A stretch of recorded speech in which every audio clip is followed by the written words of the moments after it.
mbokk yi asalaamaaleykum ñi ngi nuyoo ñi fi teew ñëpp ci suñu mbokk journaliste yi di leen masawu ci coono bi ndax fa ngeen jóge te mu sori lool ak embouteillage yi xam ngeen ñi caaxaan lañ leen fa wooyoon mooy ndajeem procureur waaye dinañ ci dellu si di nuyu mbooleem ñi ñuy seetaan ci spectateurs yi ñi ñuy seetaan en direct ak ñi ñuy seetaan yi plus tard. defe naa Khalifa Sall ubbi na wax ji waaye balaa may tàmbali sama wax dinaa njëkk a dànkaafu Macky Sall ak ñi nga xam ne ñoo koy jàppale ci tappale yi mu nekkee ci réew mi muy lenn ci fonctionnaires yi ak lenn ci magistrats yi. réewum Sénégal boo ci génnee politique muy Benno Bokk Yaakaar ñaar yi koy yàq actuellement mooy lenn ci fonctionnaires yi ak lenn ci magistrats yi saa yi ma ko waxee nag seen xol di bëgg a dagg waaye lu ne fàng du lu ñuy essayer démontrer sénégalais boo laaj mu wax la te dama faral di wax ni fonctionnaire sa grade nu mu kawe ab nit dong nga di ab citoyen magistrat sa grade nu mu kawe ab nit dong nga di citoyen te fañ la teg askan wi di la fay pour nga def ab liggéey dafa am charte ñu tëral ni nii nga war a doxale saa soo ko wàccee rek mérite too ñuy maslaxa ak yow wala ñu naan dañ lay respecté parce que yaa njëkk a xotti worma réew mi lenn ci hauts fonctionnaires yi ak lenn ci magistrats yi ànd ak Benno Bokk Yaakaar te liy firndeel seen lënkaloo ñoom mooy lan tey Yewwi Askan Wi kan la amal problème administration la amal problème ak justice direction générale des élections ministère de l'intérieur ak conseil constitutionnel la ñu amal problème waaye ñan ñoo leen di tontul Benno Bokk Yaakaar boo moytul balaa 22h ñu woo leen ne dañ ñuy tontu te ñun amuñu seen jot parce que ñun ñi jël ay décision ci ndigalu Macky Sall pour éliminer suñu liste de manière injuste et illégale de manière anticonstitutionnelle ñun ñooñu la ñuy waxal waaye saa soo leen tuddee kan mooy tontu Benno Bokk Yaakaar mooy tontu loolu moo wane seen lënkaloo tey amul sénégalais bu mu ump administration Sénégal ak justice su Sénégal dañoo los gombaanu dañoo nërmeelu waaye dañoo dem jébbalu ci Macky Sall lu mu leen wax suba bu ngoon jotoon la ñuy def ñooñu noonu nag laay waxal Macky Sall mi leen jiite Cheikh Abdou Bara Dolly nañ ko ba mu dem këram. gis nga ay waxu Macky Sall institution est-ce que Macky Sall institution bu jar a respecté la institution bu jar a respecté dina wàcc Sénégal ba di dem di toog ak ñoo xam ne lenn rek lañ leen mën a mandargaal mooy saaga mën nañu saaga nga dem taxaw ak ñoom naan da ngay suuri rek yu ñàkk fayda yoo xam ne kenn xamul lu mu doon. kon institution Macky Sall su dee institution la nit la di père de famille di jëkkër di doom ni mu mënee fay ay nit ne leen dem leen saagal ma Ousmane Sonko dem leen saagal ma Macky Sall dem leen saagal ma Khalifa Sall ak keneen ak keneen te boobu ba léegi déggu leen ñu wax ndax yàlla may nañu xol yu yaatu ba ñu mën a dëkku waaye boo xamee ni sa xol moom ak benn grain d'atome ñoo tolloo waroo jiitu di fay ay nit naa leen demal saagal ma ay nit rawatina nag nga nekk président de la République c'est-à-dire Macky Sall fi mu wàccee fonction présidentielle au Sénégal gëw ma ni mën nañu atteindre ci loolu fi mu wàccee fonction présidentielle di woo nit ñi palais parce que mën ngaa saaga ñaata nit la recevoir palais lan mooy seen mérite saaga li waa ji ne en fait li expliqué Macky Sall a un problème avec son passé je crois. Il a un problème, lui, avec son passé. Et il essaie de prendre une revanche sur la société. moo tax respecté wul kenn ku dul Macky Sall ci boppam. keneen ku dul Macky Sall jàpp na ni doo nit soit nga ànd ak moom da nga koy ndunguru wala mu jaar ak yow fu ñëpp xam wala nga ne yow d'accordu maak moom ci ni mu yoree réew mi mu ne faaw ma tëj ko kaso loolu mooy Macky Sall. kon fi mu wàcce institution yi fii institution présidentielle au Sénégal kenn mësul egg foofu léegi nag li may wax sénégalais yi mooy doonte Macky Sall institution la ab nit la yor njaboot yor soxna yor ay doom buñ ko tuddee ci am bu mu jàpp ni du anam bu jaadu ni mu koy méttee na xam ne ñi muy fay pour ñu dem saaga nit ñi ñooñu muy saaga dañoo yor njaboot yor ay soxna yor ay kër am image bu ñu war a défendre. kon kilifa yi laay waxal parce que sëñ Abdou Bara Dolly dafa am balaa politique di ñëw dafa am fu mu bokk di kilifa. li ñu bëgg a gëmloo kilifa yi mooy sëñ Abdou Bara Dolly dafa wax loo xam ne lu rëy rëy la moo tax ñu jàpp ko loolu amul politique moo tax ñu jàpp ko. élection bii ñu dëgmal te mu bokk mu nekk tête de liste Touba ñu xam ni buñ demee duñu mën a gagné moo tax ñu jàpp ni suñ ko jàppee ba élection yi passé dañu wàññi suñu doole. anam gi ñu ko jàppee it jaarul yoon parce que loi dafa ne constitution moo ko njëkk a wax règlement intérieur de l'Assemblée nationale doo ko reprendre. député mënoo ko jàpp lu dul jàpp nga ko en flagrant délit mooy ba muy def nga ko fekk muy def lu dul yoon nga jàpp ko wala mu def ba pare di daw clameur public poursuivre ko nga jàpp ko ci anam googu mën nañu d'accord. ñoom ñu ne dañ ko jàpp ci flagrant délit te gannaaw def naa ëllëg sa wala gannaaw ëllëg sa lañ ko dem jàppi donc loolu dootul lu tooy nga ne jàpp nga ko flagrant délit mais flagrant délit da nga ko war a juger ci nu mu gën a gaawee mooy flagrant da nga ko war a présenter devant le juge ñu juger ko te li ci ëpp sursis lañ lay def nga bàyyi. mais jàpp nañ ko ci flagrant délit dem ba ci biir procureur bii doon wax sànq nga xam ne moo yées Serigne Bassirou Gueye c'est procureur bi moom dem ba ci biir daal di bind juge d'instruction ne bëggatuma nga yóbbu ko flagrant délit dama bëgg nga ubbi instruction pour rek ñu mun koo téye juróomi weer juróom-benni weer juróom-ñaari weer. loolu du yoon wax naa keroog Moustapha Niass bu doon président assemblée nationale bu baax la mooy dem génne ji Serigne Bara Serigne Abdou parce que téye buñ ko téye jaarul yoon. ci jamono jooju nit taxaw na fii ne nañu rey Ousmane Sonko tey mu xëyaat ne li ma wax feddali naa ko ana procureur bi doon wax sànq naan waa li xew ci dëkk bi ana mu moom su yi taxawee. dossier 94 milliards OFNAC def na rapport am ne ko ñii dañoo sàcc xaalisu réew mi Ousmane Sonko wax na dëgg nañ leen poursuivre ana procureur ci jamono jooju. kër yi ñu fekk ay milliards ñu tëj ci ay néeg ana procureur ci jamono jooju. gis ngeen injustice bi nekk ci dëkk bi fi mu ñu jëmee te musul egg ndimbo bi nag musul am ñu jàpp ñii lu xus xaalis ku ñu jàpp daal ku ñu jàppoon mu tëral nit di ko rendi te ànd ak Macky Sall bu yóbboo nga xam ne yow tu n'as rien à craindre.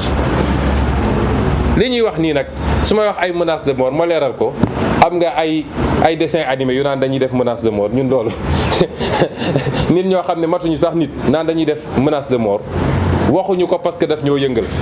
mais dañuy interpeller kii nga xam ne moo toogoon sànq di wax ay waxu daanu ci saret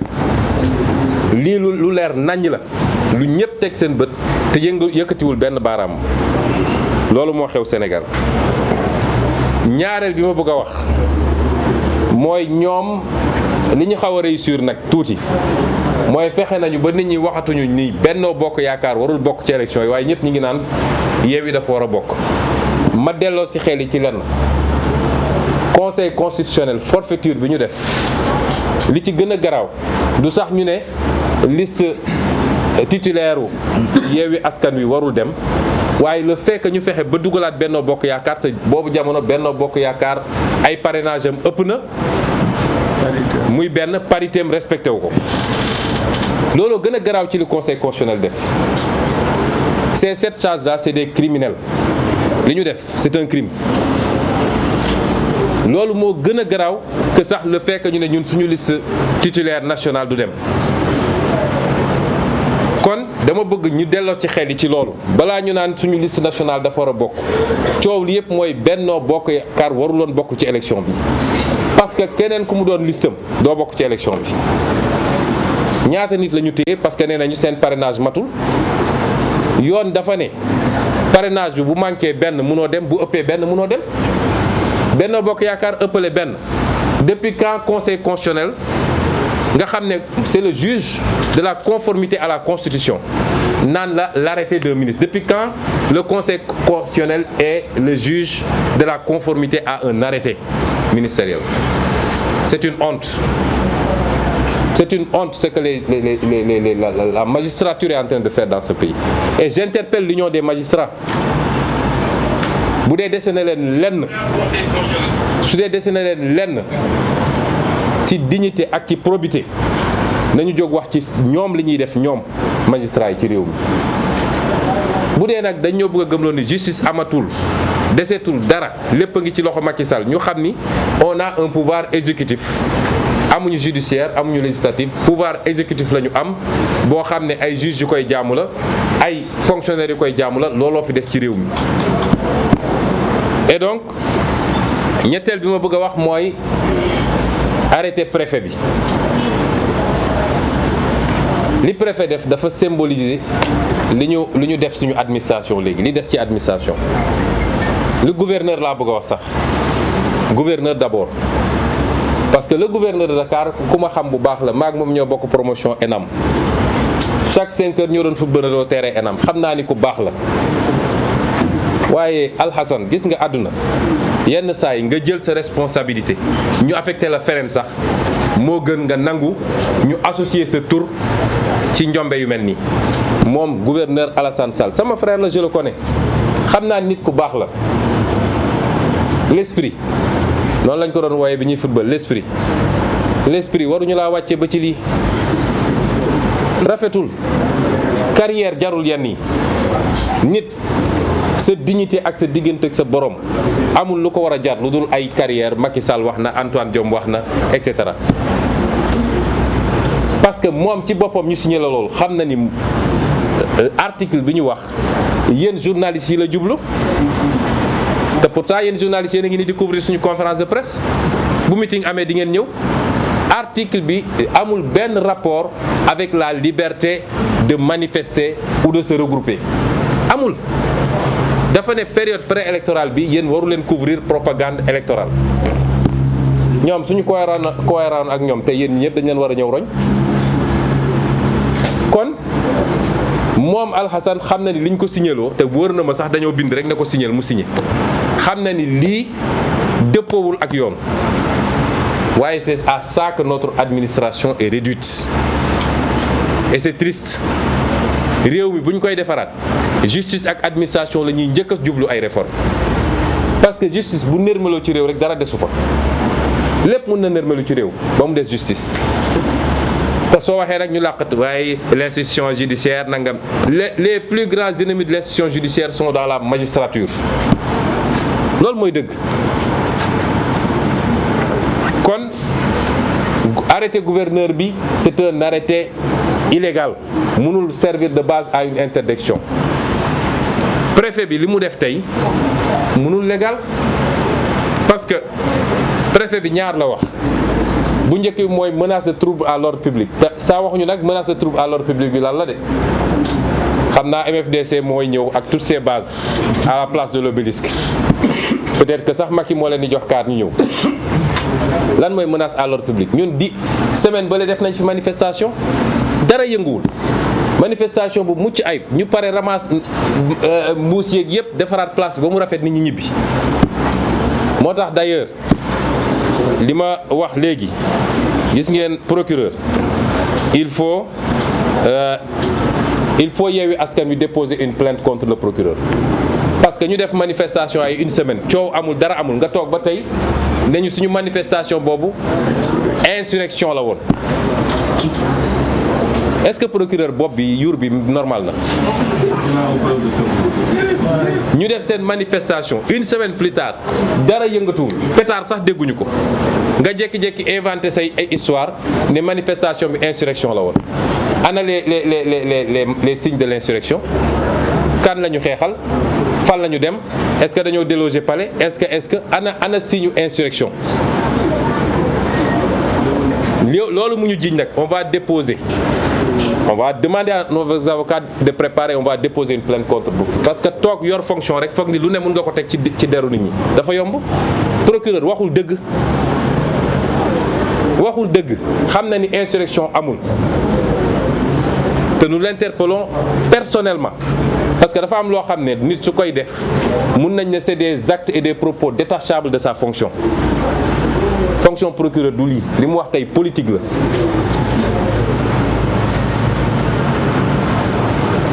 bu ñu waxee loolu ba pare nag dañuy wax sénégalais yépp que suñu manifestation gannaaw ëllëg maintenir nañ ko duñ ci changer lu toll ni tarfata ay manifestation bi maintenir nañ ko duñ ci changer tarfata ay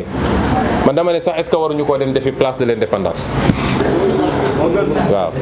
est-ce que waruñu koo defi place de l'indépendance duñ ci changer dara dinañ def suñu manifestation.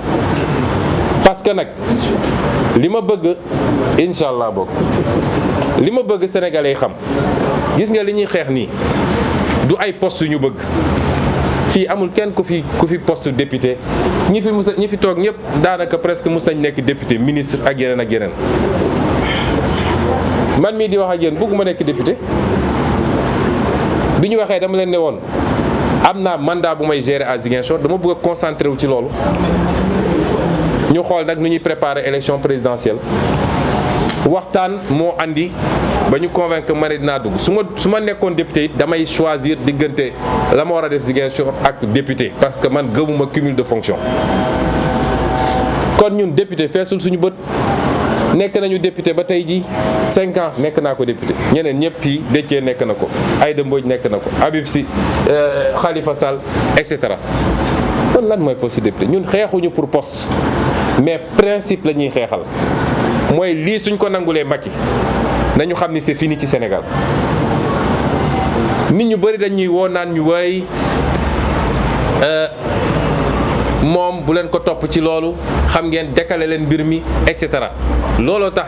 10 ans yi passé Macky Sall di def lu ko neex. Est-ce que mun nañu continuer accepter que Macky mooy tànn kan mooy dem élection législative yi ñuy dem benn ténor opposition du ci bokk est-ce que loolu xel mun na kon yéen a ngi gis France élection législative Jean-Luc Mélenchon ma nga fa Marine Le Pen ma nga xalaatuñu élection législative France ñu ne éliminer ñu diw parce que nee nañu listam xawma xalaatuñu ko. noo mu nee ne damay dem élection législative nga ne Ousmane Sonko du bokk Khalifa Sall du bokk Karim Wade du bokk Déthié Fall du bokk Aïda Mbodj du bokk Habib Sy du bokk et cetera et cetera loolu ban façon élection législative la est-ce que loolu sénégalais yi war nañ ko mën a nangu kenn ku nekk fi nga toog sa biir salon nañu posé wu question yooyu principe yooyu la ñuy xeexee muy ñaar mooy li mu def pour annuler suñu candidature te tegu ko ci yoon ñaareel bi mooy mu tegaat ci nag ne les libertés dama koy confisquer ma fàttali ni Macky 2011 dafa ne l'affrontement est inévitable ça va se jouer dans la rue j'invite le peuple sénégalais à sortir il n'y avait pas d'autorisation chaque jour ñi ngi woon place Obélisque il n'y a pas d'autorisation c'est tout kon mu des nag buñ ko bàyyee ba mu tere ñu ñun manifester te nu mu munti demee dina am manifestation lay bañ dina am manifestation nag bëri na forme dëkk bi yépp dina am manifestation bu soobee yàlla li ca des nag mooy complot yi nga xam ne Macky Sall mi ngi ak moom complot yi mu nekkee xam nga li mu defee woon France ñun xam nañ ko ku mu dajeel France ci lu ñu fësal ak lu ñu fësalul xam nañ ko ci ñu bokk ci réew mi ak ñi ko ngemb ci France lépp xam nañ ko lam fa uti woon xam nañ ko ay pexeem lu mu def su ba ngoon jot du ma ne lépp xam nañ ko de waaye lu ci bëri xam nañ ko parce que ni mu yóbbee ces services de renseignement généraux yooyu noonu la ñu amee ñu nit suñuy nit fu mu toog ba foog ni wéet na fa sax ndax xam ni li muy def ñu ngi koy xam kon gënuñ ñoo muus. ma bëgg a wax sénégalais yi ni procureur li mu def sànq commande politique la, ça n'a rien à voir avec la justice. Procureur ci boppam xam na ne li muy wax du dëgg xam na ko kon li mu def léegi politique la du justice. Tayit leader yi fi nekk yëpp ay cible Macky Sall lañu waaye xam nañ ni tey leen tax a jóg mooy jëmmu Ousmane Sonko moo tax dem nañu fabriquer seen rebelle fexe nañ ba mu tudd Ousmane su tuddoon Ousmane it Sonko lay sant waaw su tuddoon Ousmane su tuddoon Bakary Sonko lay sant dem nañu fabriquer seeni rebelle nee nañu waa ji moom xamu fu mu jógee moom dong nag mu waroon ñëw taal Sénégal moom dong xam nga fu ñu ko jëlee ak ay xam naa ni yàlla war na koo may ay dons yu extraordinaire moom dong mu waroon ñëw taal ci Sénégal ma wax leen ni procureur waxul dëgg day politique ci politique la nekk waaye procureur dafa waroon am fitu ne Macky Sall daf maa yebal pour ma jiiñ Ousmane Sonko rebelle dem jàppi ko wax jéeb loolu la ay personne n'est intouchable dans ce pays lim ci jublu xam nañ ko waaye ñoo ngi leen di xaar jóge nañ ci complot siif jóge nañ ci complot salafiste jóge nañ ci complot Tullow Oil léegi bii moo leen dese waaye fii lañ leen di xaar fii lañ ñuy fekk seen complot bi mu voté loi am gannaaw duma yi ñu ko duma mars daaw la voté loi ci terrorisme yéen a ngi koy fàttaliku rébellion la ñu bëgg a wax appel à insurrection ñaar yooyu la ñu bëgg a wax appeler à manifester qui est un droit constitutionnel et désormais un appel à insurrection dans le jargon, le lexique juridique de Macky Sall, de son procureur et de ses juges foofu lañ toll ci Sénégal seen mbébét yëpp nag mooy nu ñuy def ba teg loxo ci leader yi seeni complot dem na ba ne soyez pas étonnés ñu fomenter fi ay attentats Macky Sall sañ na ko di ngeen jékki-jékki ñu dégg attentat parce que soo wax ñu ne la contexte sécuritaire le Sénégal n'est pas en danger sécuritaire daaw bi ñu ko waxee 4 avril police ak militaires yi ak gendarme yi 4 avril ñoo def seen émission ne li ñuy wax amul y a pas de djihadisme ni de terrorisme au Sénégal démenti boobu mi ngi fi dugg leen ci internet bi parce que nag nous avons une armée très républicaine boo xam ne kenn mënu koo dugal ci caaxaan pexeem yi muy def ni yëpp ci police la ak ci ñi jiite ñenn ñi jiite gendarmerie waaye police bi du leen topp de la ci ëpp ci agent yi duñu leen topp te chaque fois mu wax leen ko nag Macky Sall bu mu leen tayle saa yu defee li muy def ba pare day jël avion dem bu mu leen tayle mais seen complot yooyu yëpp daaw bi ñu ko waxee dajale force occulte qu'on a vu jusqu'à présent xaw ma la nag lan terrorisme gendarmerie ak police ñoo ñëw plateau 4 avril ne loolu amul kan moo ëpp information gendarmerie ak armée ci lu jëm ci sécurité amul ci Sénégal Macky Sall ci boppam ñoo koy informer Sénégal nag ñoo war a bañ Macky Sall sa stratégie waxoon naa ko fi c'est la stratégie du chaos xam na ni mënul am 3e mandat nu muy def ba créer un chaos fexe ba jàppale leader daa di décréter l'état d'urgence et le comment on appelle ça le couvre-feu général pour mën a justifier nag li muy def régime militaire la fi bëgg a andi bu dee nag dañ ko topp ci loolu te mi ngi koy def ak des complicités étrangères et à l'interne ay milices yu muy monter moom Macky Sall ay milices yu muy monter pour ñu mën a def ay njombe ci réew mi ñu ne voilà opposition bi ñoo woote woon loolu lay waajal ñun xam nañ ko ndax am nañu information yi ma wax nag ni ñu bëri ñu ngi woo ne ñu bu leen dem ci affrontement ñun suñu option première du affrontement suñuy droit constitutionnel la ñu bëgg a exercer un point un trait ak refuser une mascarade par rapport à nos listes amul leneen ñu bëri dañ lay wax ni Macky Sall sait que l'affrontement est inéluctable mais repousser leen ko ba coowal 3e mandat commencé mais li ma bëgg a wax sénégalais mooy li mu bëgg a def nii suñ ko bàyyilee mu yombee noonu ci moom dara dootu ko jomb ci li ci des parce que du koo xam ne mun na dégg wala mun na raisonné wu moom xamul loolu su lambee mu nooy rek day dem looloo tax ma ne ñun combat de principe moo tax ñuy xeex manifestation ëllëg bi gannaaw ëllëg bi leader yi ñooy xool ndax suba dañuy introduire référé directement au niveau de la Cour suprême man dama koy wax gëwma Cour suprême gëwma Conseil constitutionnel jusqu'à ce que ñu réformer justice bi dama gëmul justice su Sénégal ci dossier boo xam ne am na connotation politique gëmuma ko mais la loi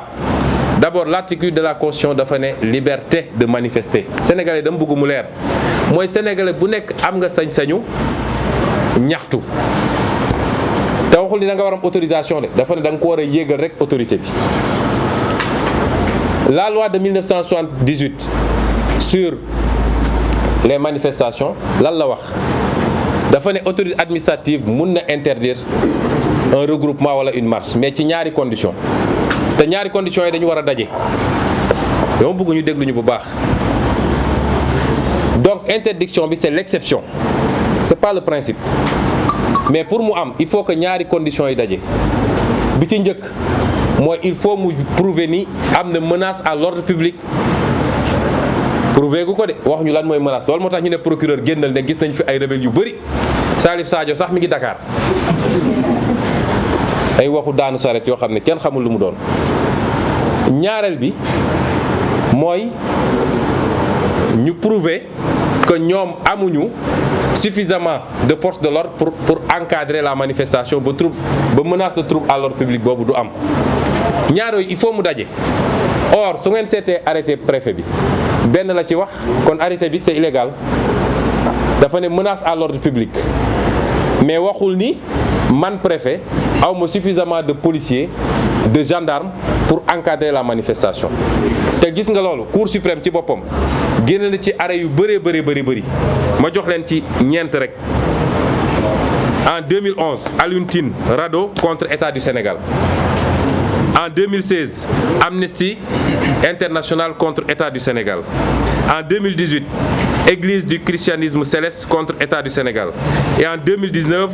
Assane Ba Birane Bari et compagnie contre État du Sénégal. Yëpp même chose État du Sénégal dafa interdiroon manifestation Cour suprême ne ko da nga ne simplement que menace à l'ordre public mais prouvé woon ni yow amoo suffisamment d'effectifs de policiers et de gendarmes pour encadrer ba menace boobu du am donc tu n'as pas le droit d'interdire la manifestation. Donc l'arrêté du préfet lui-même est illégal. Léegi nag leader yi mun nañu xool parce que man gëw ma ay li ñu justice woon ci jamono ji man gëw ma justice bi mais su ko te suñ ko dugalee suba it la Cour suprême a 48 heures pour délibérer mais vu que ñoom tey la ñuy doog a notifier affaire bi suñu dugalee suba la Cour suprême doit se donner les moyens de régler cette affaire avant vendredi matin. C'est ça qui est la norme mais duñ ko def parce que waajee toll fi mu toll woo leen ne leen bu leen yëngatu foofu la Sénégal toll. bu ma dajalee lii lépp nag je vais lancer un appel aux Sénégalais, aux militants et militantes, aux sympathisants et aux sympathisantes,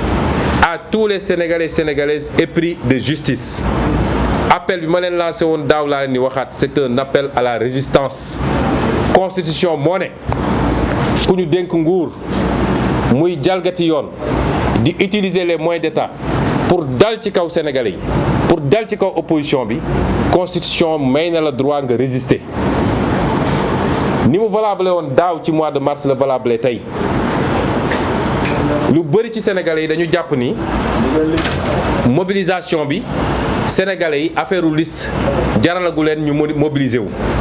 Donc nañu xaar mbir mi ba bu mu tuddee 3e mandat may wax Sénégalais yi ni du affaire u liste moo tax ñuy mobiliser wu. liy xew tey mooy déterminer 3e mandat bi. bu ku jàpp ni affaire bi suñ ko bàyyee mu yomb nii du continuer ci 3e mandat bi forcé def forcing da ngay nax sa bopp moo tax j'appelle tous les Sénégalais à la résistance. dafa am jamono yoo xam ne buñ ci tollee cim réew li nga xam ne mooy xeeñ ci Sénégalais yi ñëpp xam ni changement bi ñuy xaar depuis longtemps xeeñ na mat na ñor na surtout yéen jeunesse bi. yéen la ñu bëgg a xañ loolu Macky Sall bëgg fi toogaat 20 ans parce que rek suñu gaz bi mu bëgg a jaay mu jaay ba pare bëgg koo continuer ak suñu xaalis réew mi ñuy détourner ak yeneen